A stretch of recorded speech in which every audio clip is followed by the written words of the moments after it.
fi qiraatin bil jarri.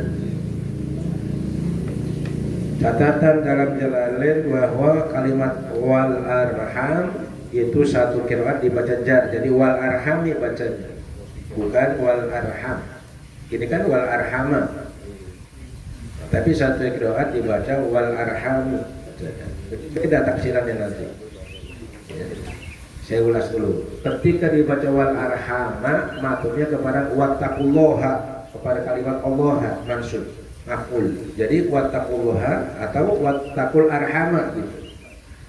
Tapi kalau dibaca jar, wattaqullaha alladzi tasaaluna bihi wal arhami gitu. Nah, maka maksudnya kepada dhamir bihi.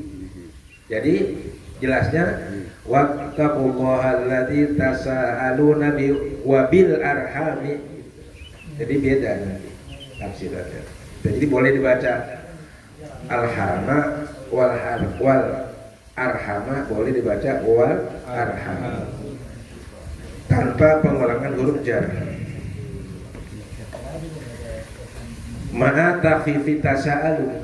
Tapi kalau dibaca wal arhami, kalimat tasalunya dibacanya tasa'alu, jangan tasa'alu.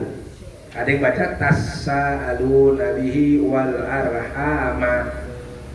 Kalau bacanya wattaqullaha alladzi tasa'aluna bihi wal arhami.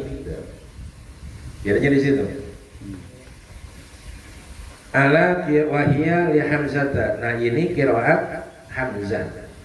Jadi Sayyidina Hamzah bacanya wattaqullaha alladzi tasa'aluna bihi wal arhami. Wa ma qiraatun nasbi, adapun bacaan nasab wal arhama, kalau dibaca wal arhama fatasdid tasaalu nabihi wal arhama boleh. Kedua tasaalu nabi wal arhama. Nah, jadi ada tiga model dia. Pertama wattaqullaha alladzi tasaalu nabihi wal arhama. Satu. Kedua wattaqullaha alladzi tasaaluna bihi wal arhama. Ketiga wattaqullaha alladzi tasaaluna bihi wal arhami. Ya. Yang enggak ada tasaaluna wal arhami, jadi tiga.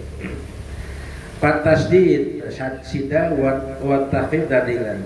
Ya, tasaalunya sida tasaaluna bihi wal arhama atau tasa'aluna bihi wal arham. Jadi fal qiraatu salah satu. Jadi jumlah qiraatnya ada tiga model. Coba kita praktekkan. Yang pertama, tekan-tekan dulu. Wattaqullaha alladzi tasa'aluna bihi wal arham. Coba baca. Wattaqullaha alladzi tasa'aluna bihi wal arham. Itu tasdid. Sekarang takhfif. Dengarkan dulu. Wattaqullaha alladzi tasaaluna bihi wal arhama. Ulangi. Wattaqullaha alladzi tasaaluna bihi wal arhama. Yang ketiga, dengarkan. Takhfif. Wattaqullaha alladzi tasaaluna bihi wal arhami. Ketiga, ayo. Wattaqullaha alladzi tasaaluna bihi wal arhami. Ya, tiga ayat. Wa kulluha sab'iyatun, seluruhnya itu qiraat sab'ah. Artinya semuanya populer. Tapi yang sering dibaca wattaqullaha alladzi tasaaluna bihi wal arhama. Itu yang sering ini. Yang jarang tasaaluna wal arhama dan tasaaluna wal arham. Yang gitu. Atfan ala dhamirin fi bihi.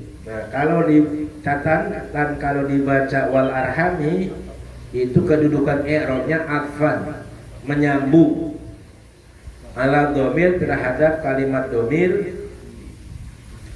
fi bihi dalam kalimat bihi. Kan wattaqullaha alladzi tasawna bihi, hi-nya itu kan dhamir. Ya, bihi-nya itu dengan Allah, billah asalnya. Nah, itu maksudnya ke situ, ke bihi, ke kalimat hi. Ay min ghairi adil khafid, tanpa mengulangi huruf khafid. Mestinya kan bihi wal bil arham gitu, mestinya ada bi-nya juga. Kalau bihi-nya ada, bihi di sini juga bil mestinya, tapi nggak perlu diulangi kalau matok itu. Kalau atok itu sudah otomatis ya.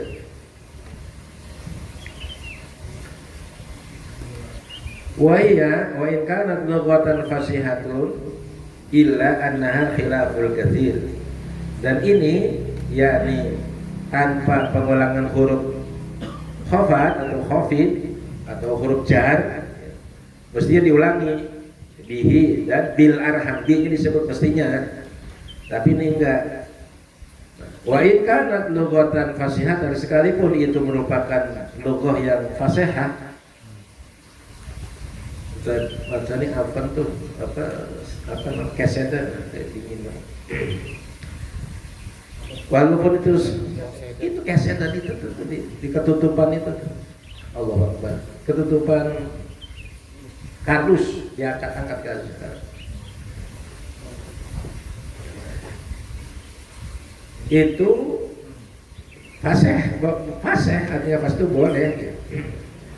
Illa anna khilaful katsir, kecuali ya bahwa tanpa pengulangan itu ghairu audil khaf itu khilaful katsir, menyalahi kebanyakan pendapat ulama nahwu, ulama muhaddits. Jadi banyakannya diulang, tapi di sini enggak diulang. Itulah kehebatan Al-Qur'an ya, sehingga satu sisi dia berbeda tapi enggak melanggar aturan tata bahasa, justru dia mempunyai tata bahasa tersendiri. Maka orang Arab sendiri pun belum tentu paham Al-Quran. Jangan dikira orang Arab yang pintar bahasa Arab sehari-hari ngerti Al-Quran, belum tentu. Karena strukturnya, grammarnya, tata bahasanya beda dengan tata bahasa biasa. Kecuali kalau dia belajar, ya sama aja. Orang Indonesia belum tentu ngerti struktur bahasa, belum tentu. Ngomong sih bisa, tapi ngerti enggak. Mana itu predikat, mana itu anak kalimat, mana subjek, kadang ngerti, ngomong pinter. Itu contohnya kayak gitu. Waqad asyara lidzalika Ibnu Malik, dan telah menunjukkan akal yang demikian itu tanpa pengulangan huruf jar dalam semua atap oleh Ibnu Malik. Ibnu Malik ini adalah salah satu pakar rujukan di bidang ilmu nahwu. Dikauli dengan kata-katanya di dalam kitab Alfiyah, terkenal Alfiyah Ibnu Malik, yang mulai dari qala Muhammad wa Ibnu Malik Ahmadil Rabbil Khairul Malik Muslim Nabi Mustafa dan seterusnya. Itu ada 102 bit, 102. Itulah alhamdulillah sempat hafal dan hanya beberapa bulan, karena saya masuk orang-orang udah pada hafal mulhat, hafal Ibnu hafal ya Rafiyah, hafal Jurumiyah. Nah, saya belum, ketawain ya udah kita genjot aja. Ya masih nyangkut dikit-dikit. Apa kata beliau? Wa audu khafidin lada'at finala domiri khafdin laziman qad ju'ila wa laysa indi laziman id qad ata wan nudmu wan nas qad ata wan nudmu wan nas sahihu musbata atau musbita. Yang dimaksud an-nasr sahih adalah Al-Quran. Wa fasyara bi nasr sahih ila ayat Quran. Jadi boleh yang atap itu kepada majrur tanpa diulangi huruf jarnya. Itu kesimpulan gitu aja dah. Ya.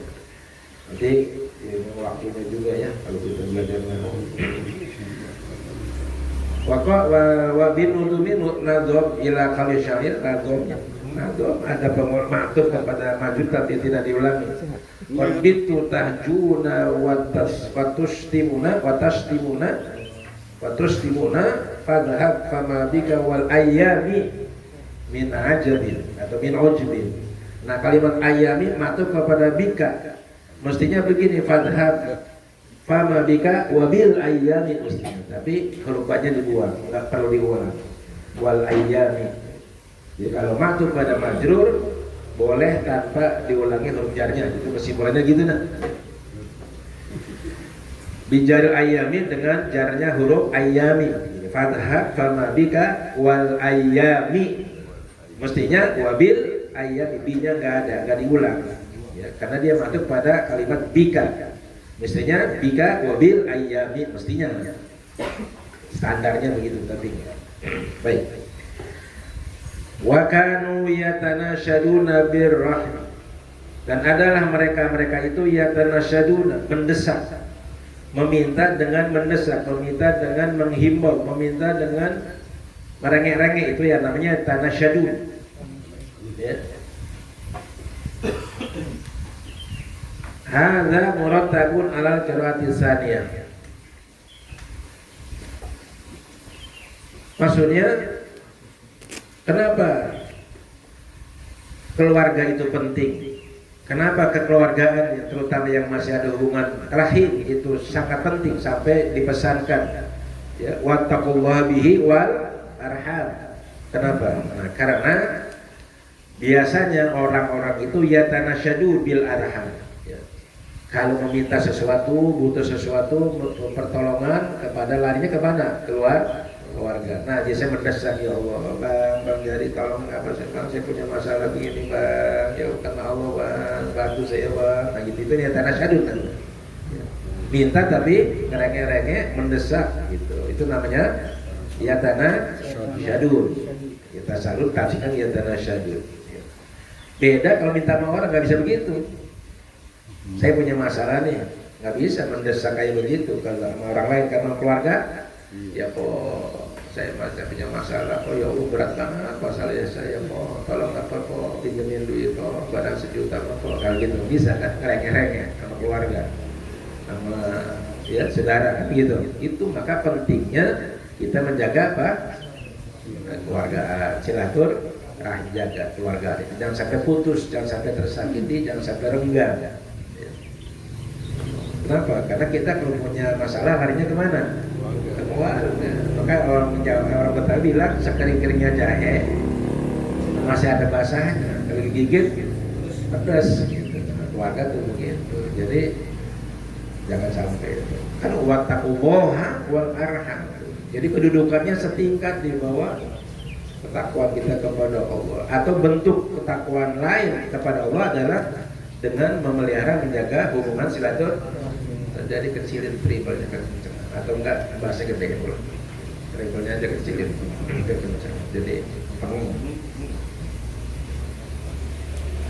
Dewa taqullaha, takwa kepada Allah, langsung direct wal arham kan gitu.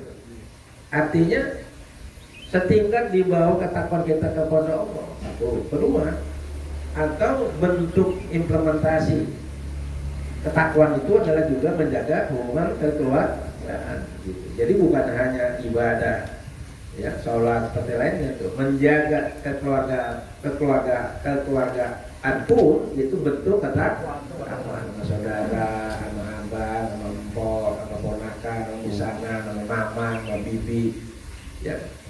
Kalau Pak Le, Pak De, Bude, nah, itu harus dijaga.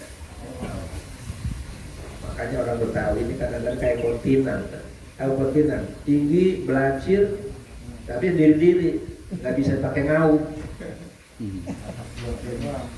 Buat dia doang, sukses gitu, kaya, tapi saudaranya deh. Beda orang Jawa, kalau orang Jawa sukses semua diajak, adiknya, mamanya, iparnya, ponakannya, ya, semua diangkut semua. Yang harus begitu. Golkar. Iya, buat beringin. Semua ikut bernaung gitu, bernaung. Kayak pohon asem gitu. Orang Jawa itu kecil tapi kita mah kalau orang Jawa diekor semua. Mula-mula adiknya ntar, misalnya ntar, ponakannya ntar, mamangnya ntar, mertuanya, semua diekor tuh diekor. Diekor di apa sih? Direkrut semua. Gak bisa sama tuh.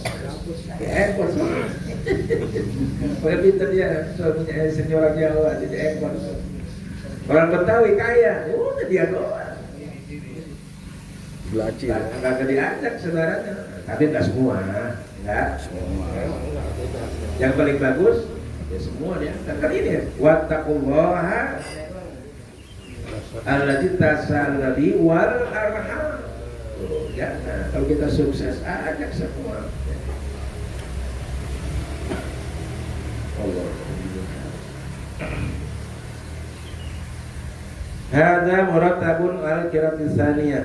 Ini susunan rangkaian urut-urutan ya al-qira'atis tsaniyah pada bacaan yang kedua. Wal arham ini. Wa kana yatanasaruna bir. Urutan kedua dari tingkatan takwa kita kepada ranking pertama wattaqullah, ranking kedua wattaqul ar. Makanya awal-awal hadis itu man kana yu'minu billahi wal yawmil falyasil rahim. Itu bagian langsung dari bentuk keimanan. Perwujudan iman itu dilihat dari kemampuan kita membangun silaturahim. Jadi erat kaitan dengan itu. Orang walaupun kaya kalau nggak ada iman ya atau imannya kurang kuat nggak mau silaturahim ke saudara, apalagi yang miskin. Karena ada riwayatnya sumur burukut bukan? Panjang riwayatnya. Orang soleh punya harta banyak, tapi hartanya di sumur burukut, di pintu neraka di sana. Kenapa? Karena di saudara di kampung nggak pernah ditengokin. Empoknya dia udah berpuluh-puluh tahun. Nah, itu gara-gara dia mutusin hubungan silaturahim, kesolehannya, padahal di Mekahnya terkenal sebagai ulama besar, orang dermawan, tapi lupa sama saudara yang di kampung, di Wonogiri, atau di Wonogiri atau di mana? Saudara udah sukses di Jakarta, lupa sama saudaranya yang di Jombang, di Kediri di sana. Nah, itu gara-gara itu tertahan, nggak masuk surga, ada jadi kebetulan. Ngeri. Makanya wattaqullah bihi wal. Nah, ini perlu disampaikan juga kepada masyarakat. Terutama orang Betawi kalau udah sukses diri-diri aja. Ponakannya mah ngojek, ponakannya mah kula-kuli, ya, padahal dianya saudaranya pamannya orang. Nah, ya. Banyak kayak begitu. Banyak. Tapi bukan orang Cibening. Ail famana ittaqullah di annakum tatanashaduna bihi. Maknanya adalah yang pertama ittaqullah, bertakwalah kalian kepada Allah. Kenapa di annakum tatanashaduna bihi? Karena kalian meminta secara mendesak, secara merengek-rengek, merengek-rengek ya, bihi dengan Allah, ya Allah, ya Rahman. Gitu. Nah itu sambil merengek kita. Merengek apa sih? Kalau bahasa Indonesianya? Ya itu bahasa kita. Merengek kalau bahasa Indonesianya, ya Allah. Meratap. Ya separuh meratap lah, separuh merengek lah, ngerengek-rengek kayak anak sama orang tua ngerengek-rengek. Nah, kita tuh minta sama Allah kudu ngerengek-rengek. Ya Allah, ya Rahman. Rengek. Apa sih bahasa Indonesianya? Bantuin saya kenapa? Kalau bahasa Jawa apa? Kalau bahasa Jawa? Ya merengek-rengek maksudnya. Iya merengek-rengek. Iya merengek-rengek sama dengan bahasa Jawa. Berarti sakit. Orang itu minta meredek. Meredek bahasa Terus mehek gitu. Iya, meredek lah pokoknya meredekin aja gitu meredek. berat.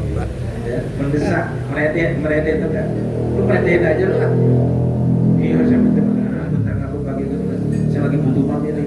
Nah, itu namanya meredek. Iya. Butuh banget nih. Itu namanya tanah sadun lah.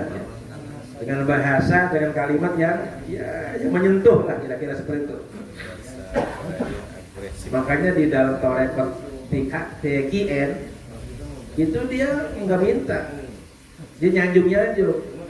Ya kafiyal muhimmat, ya syafiyal amrad, ya mujibat da'awat. Kalau kita kan, ya Allah, rahmatilah saya, berilah kesembuhan. Enggak, kalau dia nggak minta kesembuhan, tapi dia sanjung Allah, ya syafiyal amrad, wahai penyembuh segala penyakit. Ya qadiyal hajat, wahai pemberi segala kebutuhan. Maksudnya apa? Beri saya, gitu. Tapi bahasanya enggak, itu halus tuh. Orang kalau yang enggak jiwanya kagak halus, gak nangkep, dikira biasa-biasa. Itu bahasa yang paling tinggi. Hanya saja susunannya. Ya qadiyal hajat, ya qadiyal muhimmat, ya syafiyal amrad. Terus? Ya dafiyal baliyah. Iya, nggak minta kan? Tapi nyanjung. Nyanjung itu maksudnya apa? Bayi merede, nah, bukan banyak duitnya kok ya Allah, kok kemarin terima bayaran kontrakan gitu, itu merede. Maksudnya apa tuh? Bagi gua apa gitu? Tuh bahasa orang torekot, orang sufi sama orang biasa beda bahasanya. Kalau kita iktihadati, ya Allah berilah saya, ya sembuhkanlah saya. Kalau orang torekot bahasanya yang beda. Orang hakikat sama orang syariat beda bahasanya Ustaz Anis. Wajib belajar Ustaz Zainal.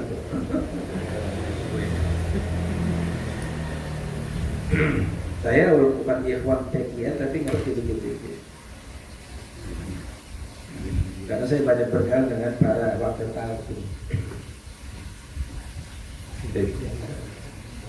Sampai mana tadi? Ya. Wattaqul arham yang kedua, wattaqul arhama dan bertakwalah, maksudnya jagalah al-arhama, hubungan silatur keluarga maksudnya. Li'annakum tatanasyaduna biha. Karena kalian itu tatanasyaduna biha apa? Minta dengan merengek dan merede, biha dengan arham. Kalau benda sama keluarga kan mas, gua apa itu? Kain aku duit mas, aku sampean wakil duitnya mas, kalian gitu kan, sama keluarga kan, nah gitu. Itu namanya tatanasyadu. Maka jaga, jangan giliran kita ada perlu baru datang. Jadi kan dicurigai, nah salah nih mau minjem duit, yang mau minjem duit. Maka harus rutin dijaga hubungan silaturahmi. Ngaji pas mengundang. Sama keluarga juga begitu. Jangan kira ada perlunya doang datang, mengundang hajatan, mengundang hitanan, ya kan, mengundang ratibat. Nah, lagi normal datang. Ada apa enggak? Silaturahim aja sekali dua kali gitu. Sekali datang ada perlu doang. Itu pinjam duit, udah pinjam duit agak bayar. Rusak. Nah, kalau yang begitu mendingan kita ngasih dah, lu nggak usah minjem dua kali itu 100.000 dah. Mana contohnya tanasyud? Wa minat tanasyudi biha qaulu Harun li akhihi Musa salawatullahi wa salamu alaihi. Dan merupakan tanasyud apa tadi? Minta dengan merede, minta dengan merengek-rengek, biha dengan arham, dengan keluarga. Maksudnya contohnya, contoh minta merengek-rengek dengan keluarga. Contohnya ucapan Harun, Nabi Harun di akhir kepada saudara siapa? Nabi Musa. Salawatullah wassalamu alaihi, semoga tercurah rahmat Allah dan kesejahteraan Allah, kedamaiannya alaihi atas keduanya. Siapa? Harun dan Musa. Kan dia saudara. Kan Nabi Musa cadil. Ya, makanya ada doanya Rabbi syrahli sadri wa yassir amri. Karena dulu waktu masih kecil disuruh makan bara. Bukan, suruh milih antara anggur dengan bara. Karena dia itu kan narik jenggotnya Firaun, ya kan. Terus main kuda-kudaan, diinjek-injek ya, macam-macam. Wah, ini anak kurang aja nih, nanti bakal jadi musuh nih. Nah, coba dites ya. Disuruh makan, milih antara anggur dengan bara. Kan dari sama-sama merah tuh. Nabi Musa cerdas, dia mau ngambil anggur, ngapain ngambil bara? Ditepak sama Jibril tangannya supaya ngambil supaya diduga oleh Firaun ini anak bodoh, padahal cerdas gitu. Kalau itu kan dibunuh, dia masih kecil kan. Nah, makanya dimakan, akhirnya ada luka sehingga orang fasik, tapi tidak mengurangi basyariah, tidak mengurangi kehormatan beliau sebagai seorang rasul, seorang nabi. Maka yang sering ngomong Nabi Harun yang ini. Maka doanya Rabbi syrahli sadri wa yassir amri wahlul 'uqdatan min lisani yafqahu qawli. Nah, ini pernah Nabi Harun minta kepada Nabi Musa merede apa? Ya ibna ummi la takhud bi lihyati wala bi ra'si. Itu ini contoh kalimat tanasyud. Ini kan gini, waktu Nabi Musa naik gunung Tursina, gunung Sinai dengan membawa 70 orang, karena 70 orang ini ya, pendeta perwakilan dari 12.000 Yahudi yang diajak eksodus dari Mesir ke Yerusalem yang kemudian Heder ya, terjebak di padang Ti selama 40 tahun loh. Dan selama 40 tahun itu disuplai, dirangsung makan dari MBG. MBG. Makan beracun kan. Nah, disuplai dari mana salwa selama 40 tahun, bayangin tuh. Ya, kalau beli berapa, tinggal ngomotin kalau pagi begitu, mana salwa. Terus minta pengen bawa kereta, akhirnya jadi di stop, akhirnya jadi pada tani segala macam gitu, capek.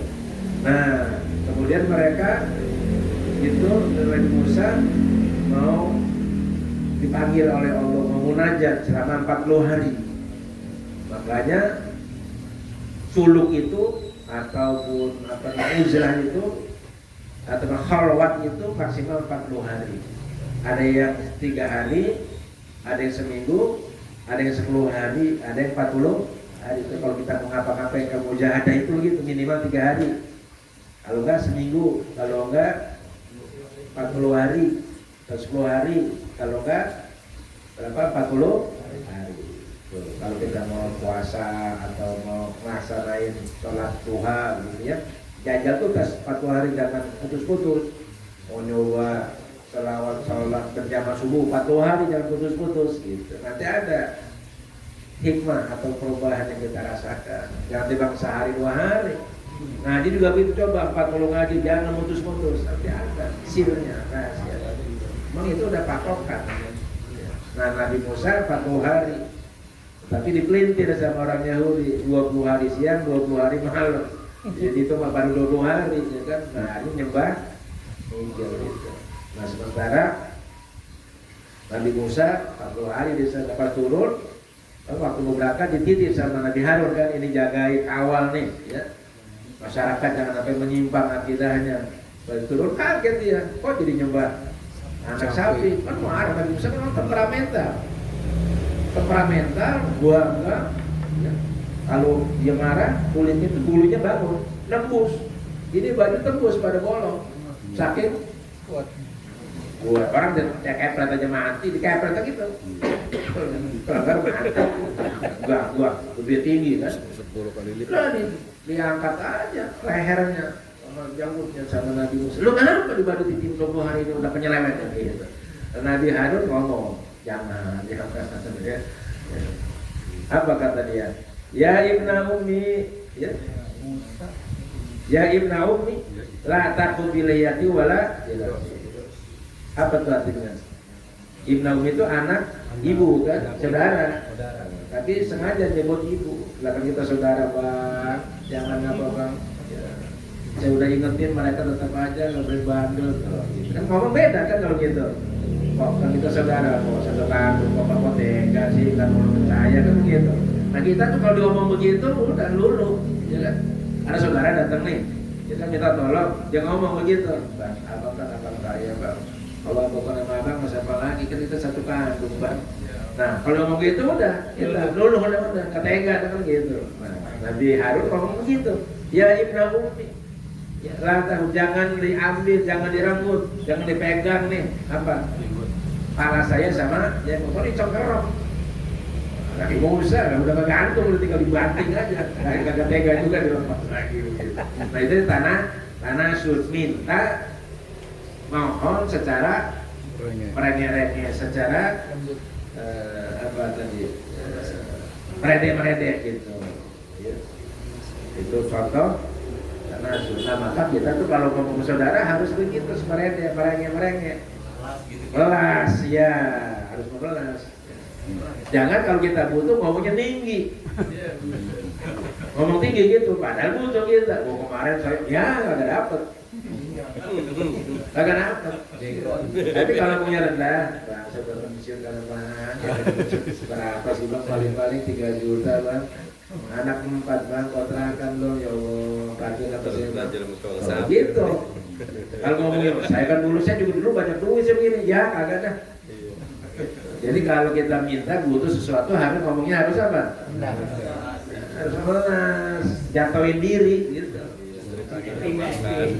Ilmu akting mau apa gitu. Mereka bohong. Emang begitu kudanya. Udah 3 hari belum makan. Iya. Ya jawaban buah kami itu mereka kuat.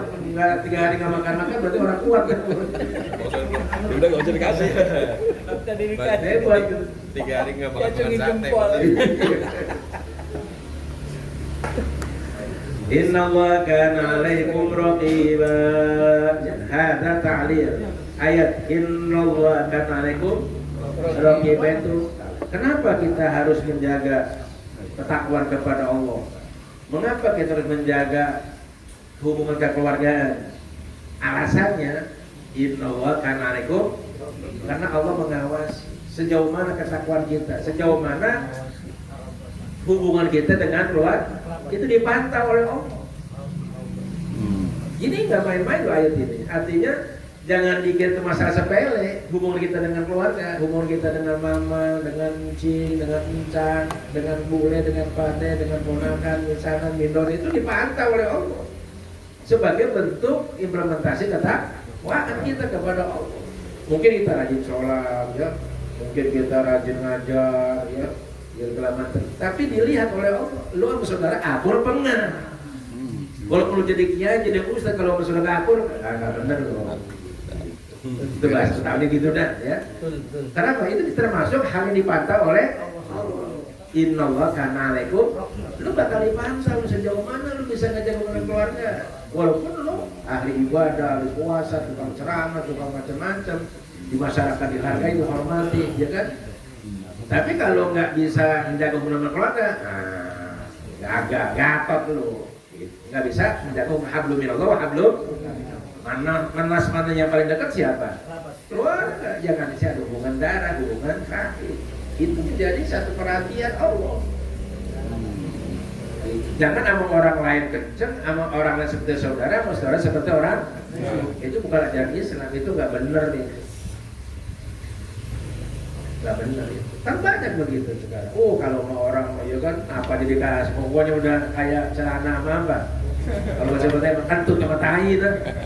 Tapi emang keluarganya jauh. Itu bukan Islam. Itu perilakunya bukan Islam. Harus. Sehebat apapun kita jadi ustaz, jadi kiai, jadi apa, kalau sama keluarga jauh renggang, nggak bisa, nggak boleh. Kenapa? Inna Allah kana alaikum. Karena Allah mata melihat. Ustaz Mas Sani, saya nih biasa jadi ustaz, kata orang, kata kiai itu apa? Kalau saya sama saudara saya jauh renggang, ya udah, nggak ada artinya. Kalau bahasa Betawinya kentut loh, artinya bau gitu loh. Nah ini hati-hati. Nah kita kan sekali lupa sama keluarga ya kan. Berantem mulu. Cekcok mulu, berantem sebagai waris segala macam ya. Alhamdulillah. Ya miskin kan saudara kita, kaya saudara kita, ya kan. Tahun-tahun udah akur. Ya jangan-jangan nih rezeki kita sangat gara-gara itu. Sama saudara cekcok lu ribut. Jangan-jangan. Ini kan wattaqullaha ihi wal arham kan berurutan tuh. Berurutan. Pertama ittaqullah, kedua arham. Ada dua pengertiannya. Di tingkat kedua takwa itu adalah menjaga kehormatan sebagai implementasi. Wujud ke dalam bentuk menjaga kekeluargaan. Baru ketakwaan kita sempurna. Dan Allah pantau. Ya Allah kan alaikum rahim. Jadi jangan nggak dikira dinilai, itu ada kaitannya hubungannya hablum minallah dan hablum minannas. Nah jadi coba aja lihat urut-urutan ayat, pasti itu keluarga didahulukan. Wabil walidaini ihsana wabidil qurba baru wal yasakin. Itu yang benar begitu, kerabat dulu. Nepotisme ya terserah. Memang itu urut ayatnya, urut-urutannya nggak kalah salah, kan itu perintah Allah. Wabil walidaini ihsana, terus wabidil qurba. Apa itu dil qurba? Yang paling dekat. Kakak, adik, pok, encak, encik, terus baru wal yatam, berarti baru wal yatim. Kalau kan yatim dulu, kerabat dulu. Maka kalau beryatim, karena yatim ada masih bukan kerabatan. Ini orang miskin nih. Lihat, yatim apa enggak? Yatim. Ada kerabat apa enggak? Didahulukan ya. Yatim ada hubungan kerabatan. Miskin yang ada hubungan kerabatan. Jadi diutamakan dulu kerabatan. Baik dia yatim atau miskin. Kan jarak ya. Kan ayat bunyinya begitu. Gua anak yatim setiap bulan disantunin, saudaranya miskin, kontrak. Hah? Nggak ikut ngaji, nggak ikut ngaji. Tapi untuk konteks untuk empati simpatinya, tapi kalau untuk kayak politik atau apa kayaknya sih kalah gitu kalau kita mendahulukan saudara, karena kan di sana ada. Nah itu disebut nepotisme. Ini kan kaitannya kontaknya dengan masalah simpati, empati. iya bidang atau Menjaga kalau masalah jabatan, mas itu kan menyangkut profesionalisme, ya kan? Jangan mentang-mentang saudaranya dianggap itu lain soal, lain segmen, lain Iya. bidang. Ini berkaitan dengan apa namanya ya kekeluargaan, simpati dan empati lah ya kalau dia Kalau dia susah. mampu harus belajar. Iya, enggak kalau sampai MK dipengaruhi gitu. Wah ya itu kan luar biasa. Itu bukan dalam konteks itu keluar konteks namanya. Bukan dia. Karena kalau itu jabatan itu berkaitan dengan profesionalisme, ya kan? Kalau dia nggak ahlinya, kan ada tuh kita wisna amri wa alihi. Padahal Nah, itu kebablasan namanya. Jadi ini kita batasi tadi seperti yang saya katakan dalam bidang simpati dan empati. Ini sebagai keluargaan. Ya, bukan dalam bidang jabatan. Atau kekuasaan, mentang-mentang Pak Amir jadi menteri, adanya padahal dia kagak mampu, kalau mampu sih boleh, nggak apa-apa. Ijazahnya palsu. Itu lain soal lah itu ya. Bagus. Saya kemana ini? Jadi, Ada forumnya. iya. Ada forum politik. Jangan ngomong politik. Ya ada ya. Inna Allah kana alaikum raqiba hadza ta'lilun liqaulihi ittaqu rabbakum. Bertakwalah kepada Rabbakum, kepada pencipta kalian. Baru inna Allah kana alaikum raqiba. Apa raqib itu? Wa raqibu lughatan man yabduru fil umuri wa ta'malu fiha. Makna raqib itu artinya secara bahasa, secara etimologi man yadru, orang yang menilai atau memandang fil umuri dalam beberapa perkara, beberapa hal, wa ta'malu fiha, dan yang apa namanya memikirkan fiha pada perkara-perkara itu. Orang yang mengawasi. Ya. Jadi raqib itu orang yang mengawasi, memindai dan menilai sekaligus. Namanya raqib. Malaikat raqib kan ada tuh. Raqib atid kan. Itu dia yang mengawasi, melihat dan menilai. Kalau istilah, mana raqib secara istilah itu apa? Al-Hafiz alladzi la yaghibu an hifdzi syai'un. Secara istilah, Al-Hafiz yang memelihara, yang menjaga, yang alladzi la yaghibu, yang tidak gaib an hifdzi, dari pemeliharaannya syai'un, sesuatu pun ya. Itu kalau secara apa? Istilah, tidak ada yang meluput penjagaannya atau perhatiannya terhadap sesuatu. Jadi Allah terus mengawasi kita, tindakan kita, perilaku kita, terutama dengan keluarga. Wa hadzal mana huwal muradu fi haqqillah ta'ala, dan mana inilah yang dimaksudkan pada hak Allah Subhanahu wa ta'ala. Jadi raqib di sini maknanya secara istilah. Jadi gini. Ini saya kutip dari pendapat Nur Ali. Setiap istilah yang ada dalam Al-Quran itu, kalimat yang ada dalam Al-Quran itu maknanya mengacu kepada istilah, kepada terminologi, bukan kepada lugawi gitu. Termasuk kalimat raqib di sini bukan dalam arti lugawi. Ya, sholat itu bukan arti lugawi semua. Ya, dalam arti istilah, secara definitif, secara terminologi. Maka kalau dalam menafsirkan itu Perbuatan dong. hafizan li amalikum, terus ini apa? Jami'iyah. Oh iya, masih dalam satu. Hafizan li amalikum, yang menjaga, memelihara li amalikum, bagi amal-amal kalian. Jami'iha, seluruhnya.